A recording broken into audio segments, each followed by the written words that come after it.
Olá pessoal, então continuando a nossa aula de gestações gemelares, nós vamos falar então agora das complicações das gestações monocoriônicas. A síndrome da transfusão feto-fetal, a síndrome da anemia policitemia no gemelar e a síndrome da perfusão arterial reversa, elas são únicas das gestações monocoriônicas. Nós vamos desconfiar que está havendo uma transfusão feto-fetal que pode ocorrer em até 15% das gestações monocoriônicas quando houver discordância de peso, discordância de líquido amniótico e naquelas situações mais extremas quando houver hidrópsia de um dos fetos. Nós utilizamos como fator de predição no primeiro trimestre a medida da discordância da translucência nucal. Vejam, nós consideramos nas gestações monocoriônicas uma discrepância significativa quando ela é maior do que 20%. Quando nós associamos as diferenças das translucências nucais com as alterações do ducto venoso e na regurgitação tricúspide, nós temos uma predição de cerca de 30%. Cerca de 30% dessas gestações monocoriônicas irão desenvolver síndrome da transfusão feto-fetal. Quanto mais precoce essas alterações e quanto maiores se desenvolver a síndrome de transfusão feto-fetal, potencialmente ela será mais grave. Então, o diagnóstico é baseado nas discrepâncias dos fetos. Então, o feto doador vai estar anêmico, hipovolêmico, com óligohidrâmio, a bexiga pequena ou vazia e em restrição de crescimento. Já o feto receptor, pletórico, hipervolêmico, pode desenvolver polihidrâmio e bexiga distendida e desenvolver insuficiência cardíaca, ou seja, o coração do feto não tolera esse estado hipervolêmico. Então, os marcadores no primeiro trimestre da gestação é principalmente a translucência nucal, quando elas estão com mais de 20% de discrepância. Se associadas às alterações, principalmente do ducto venoso, que nós estamos vendo uma translucência nucal aumentada com o ducto venoso com andar reversa e aqui normal. A chance desse feto desenvolver uma transfusão feto-fetal é cerca de 30%. Para quantificar a transfusão feto-fetal, nós utilizamos os estadios de Quinteiro. Ele é questionável, mas ainda é o mais utilizado. Quando nós estamos no estadio 1 de Quinteiro, normalmente a gente tem um bom prognóstico, em mais de 90% das vezes. Há um 14% do risco de progressão, e essa progressão ela não é previsível. Às vezes nós temos uma progressão muito rápida. O feto passar do estadio 1 para o estadio 5 sem passar pelos outros estágios. Então, isso pode acontecer de uma maneira muito rápida. No estadio 2 para frente, esses fetos devem ser tratados. Aí a importância da gente estadiar e utilizando os critérios de Quinteiro. Se nós não tratarmos, nós vamos ter morte fetal de um dos fetos de 90% e menos de metade do outro feto sobrevive. Quando nós fazemos o tratamento, ou seja, a ablação dos vasos por laser, 60% a 70% de sobrevida de ambos os fetos e até 90% de pelo menos um deles. Então, os estágios de Quinteiro, no estadio 1, nós vamos classificar nesse estadio como nós temos polihidrâmio, bolsão maior do que 8 centímetros no feto receptor, e óligohidrâmio, bolsão menor do que 2 no feto doador. No estadio 2 para frente, que indica já tratamento, a bexiga do feto doador não é visível após 60 minutos de observação. No estadio 3 começam a aparecer as alterações doppler-velocimétricas, diástole zero ou reversa da artéria umbilical, onda A reversa no ducto venoso e, nos casos mais graves, pulsatilidade da veia umbilical. No estadio mais avançado, a hidropsia, ou seja, a insuficiência cardíaca congestiva do feto receptor, que é o precedente do estadio 5, que é a morte. Normalmente o feto receptor morre primeiro. Então vejam que, como nós já dissemos, às vezes nós podemos passar de um estadio para o outro sem os estadios intermediários. E principalmente a indicação do tratamento. Hoje nós temos praticamente todos os grandes centros a ablação por laser na parte medial da placenta dessas anastomoses arteriovenosas. A síndrome anemia policitemia, a síndrome TAPS, que a gente chama, ela é mais frequente após o tratamento da síndrome de transfusão feto-fetal com laser. Mas ela pode ocorrer espontaneamente. Nessa síndrome, na sequência anemia policitemia, normalmente as fístulas arteriovenosas, as comunicações arteriovenosas, são vasos de menor calibre, menor do que 1 milímetro. Então, um feto fica pletórico e o outro anêmico. É uma fase menos grave da síndrome de transfusão feto-fetal. 25% das vezes ela ocorre espontaneamente. Então, a gente vai ter um feto anêmico, um feto doador e um feto pletórico. Vejam que o principal parâmetro que a gente tem para o diagnóstico da sequência anemia policitemia é a artéria cerebral média. Então, faz parte da avaliação de rotina a avaliação da artéria cerebral média. E não é apenas o índice de pulsatilidade e o índice de resistência, mas a medida da velocidade, do pico da velocidade sistólica da artéria cerebral média. Quando nós temos um pico de velocidade da artéria sistólica da artéria cerebral média maior do que 1,5 múltiplos da mediana, significa que esse feto está anêmico, ou seja, o sangue está mais fluido, a velocidade desse fluxo sanguíneo é maior. Então, isso é o indicativo de uma anemia fetal significativa e que deve ser tratado.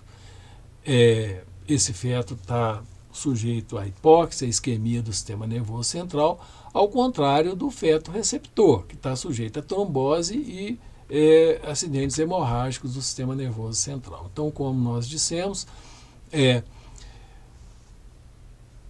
o principal parâmetro que nós temos é a artéria cerebral média. Quando nós temos um pico de velocidade mais do que 1,5 de múltiplos da mediana, no receptor menor do que 1 múltiplo da mediana, nós caracterizamos o TAPS, e que, como nós já dissemos, as anastomoses arteriovenosas, elas são de menor calibre do que o que acontece na síndrome de transfusão feto-fetal. Então é importante a gente ter a avaliação do pico de velocidade sistólica da artéria cerebral média para o diagnóstico. Nós temos outras anormalidades estruturais maiores que são exclusivas das gestações monocoriônicas, monoamnióticas, que são mais raras. Nós temos a síndrome TRAP,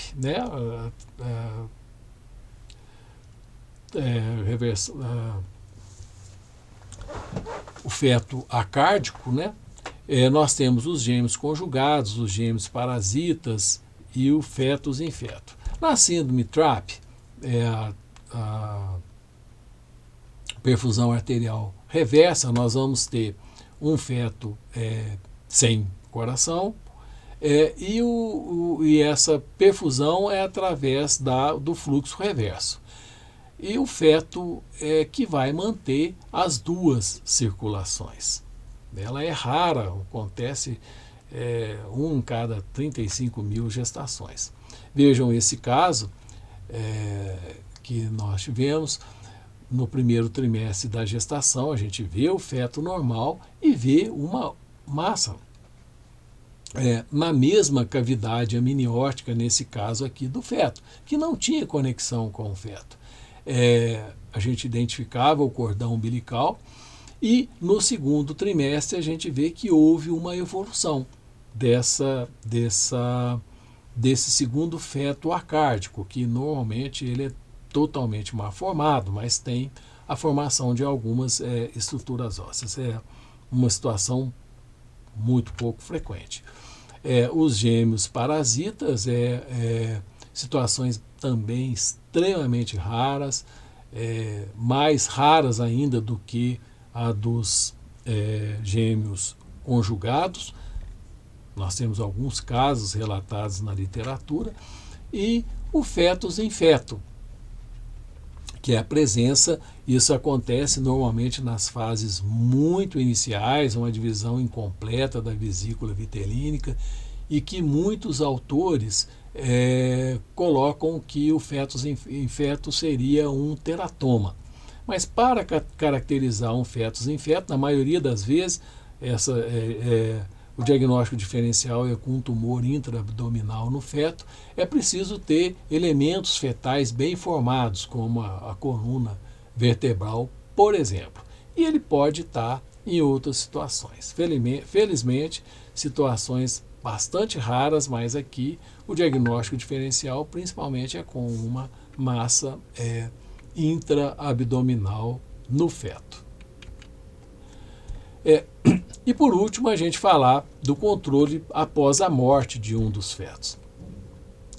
Esse artigo de revisão sistemática mostra o prognóstico do segundo gemelar seguido à morte do primeiro, né? Nas gestações monocoriônicas, vejam que a perda do segundo feto é muito maior, pelo menos 3 vezes maior do que nas gestações dicoriônicas. O dano neurológico, ele praticamente acontece apenas nas gestações monocoriônicas. A prematuridade, nesse artigo de revisão sistemática, não mostrou diferença entre as duas gestações. Nas gestações dicoriônicas, quando ocorre o óbito de um dos fetos antes de 12 semanas, ou seja, no primeiro trimestre na gestação, não aumenta o risco de abortamento. O óbito no segundo e terceiro trimestre, sem risco de óbito imediato e praticamente sem risco de dano neurológico. A gente vai falar o porquê disso, né? Mas aumenta o risco de prematuridade, principalmente a prematuridade extrema antes de 34 semanas, em cerca de 25% das vezes. No óbito de um dos fetos na gestação monocoriônica, quando o óbito ocorre no primeiro trimestre na gestação, aumenta o risco de abortamento espontâneo, ou seja, perda da gestação nas próximas 3 semanas. Quando ocorre no segundo e no terceiro trimestre, nós temos um risco de óbito imediato do segundo feto de até 50%. O risco de dano neurológico, quando o feto sobrevive, também chega a 50%. Nesses artigos, eles mostram que há um aumento também do risco de prematuridade. O dano neurológico, ele acontece porque, se esses fetos compartilham a mesma circulação, você vai ter uma hipovolemia transitória ou um pouco mais permanente no feto que ficou vivo. Essa hipovolemia pode levar à isquemia e lesões neurológicas, e que vão acontecer em até 50% dos casos. Então, essas situações não ocorrem nas gestações dicoriônicas porque os fetos não compartilham a mesma circulação, né? Então, vejam, se ocorre o óbito de um dos fetos numa gestação monocoriônica, nós podemos intervir apenas se a gente tiver a oportunidade de fazer o diagnóstico nas primeiras 48 horas. E aí nós utilizamos o Doppler da artéria cerebral média do feto sobrevivente. Se o pico de velocidade sistólica tiver maior do que 1,5 múltiplos da mediana, indica que esse feto entrou em anemia súbita e anemia grave. E você deve considerar a transfusão sanguínea intrauterina nesse feto. Depois de 48 horas, não há mais o que fazer. A gente tem que vigiar se esse feto vai entrar em trabalho de parto prematuro, que a incidência de prematuridade aqui é maior, medir o comprimento cervical e tudo mais. Caso o feto sobreviva e depois de 48 horas, nós temos que fazer o segmento desses fetos. Agora, as lesões cerebrais, os danos cerebrais que possam ter ocorrido, eles vão aparecer mais tardiamente, se aparecer.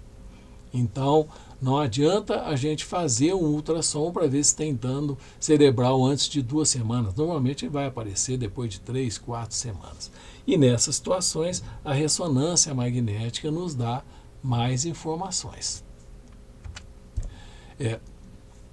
Quando nós acompanhamos a morte de um dos fetos, a gente vai ver que há uma progressiva desidratação do feto, e ele vai desenvolvendo oligohidramninia, ficando pequeno. Muitas vezes, mais para frente, a gente vê apenas uma massa disforme que a gente já não caracteriza como feto, e algumas vezes, quando o óbito ocorreu mais precocemente no 3º trimestre da gestação, a gente não consegue nem mais identificar. Fica muito difícil a gente identificar o feto remanescente. Então, para resumir, o que a gente falou, as gestações gemelares, elas são gestações de alto risco, tanto para a mãe quanto para o feto. Essas gestações, elas têm que ter um segmento especial.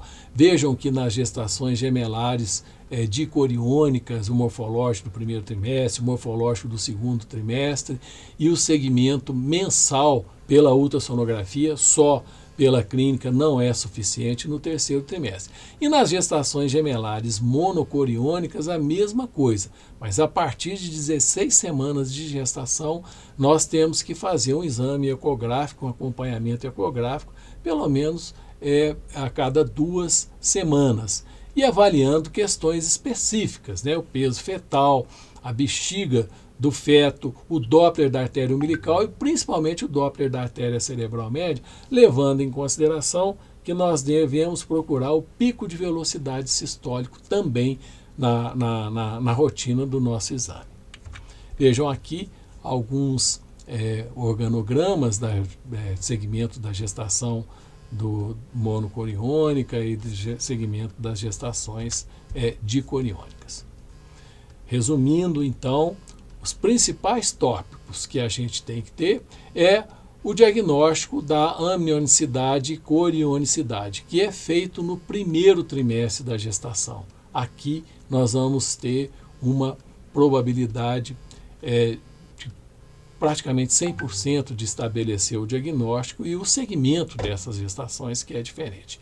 Nós sabemos que 85% das gestações são dicoriônicas, 3/4 delas são gêmeos fraternos e mais aquelas gestações monozigóticas que também são dicoriônicas. Para fazer o diagnóstico diferencial entre uma gestação dicoriônica monozigótica de uma dizigótica, apenas pela ultrassonografia, pela diferença dos sexos. Nós diagnosticamos as gestações dicoriônicas pelo sinal do lambda, isso é patognomônico no 1º trimestre da gestação e prestar muita atenção às gestações monocoriônicas, tem uma morbi-letalidade muito maior e está sempre pensando na possibilidade das complicações, principalmente a transfusão feto-fetal, que é uma complicação que a gente trata e melhora muito o prognóstico dos fetos e dessas gestações. E para terminar, eu sempre gosto de mostrar a foto dos meus netos, o Guilherme e o Vinícius, que são dois gêmeozinhos fraternos.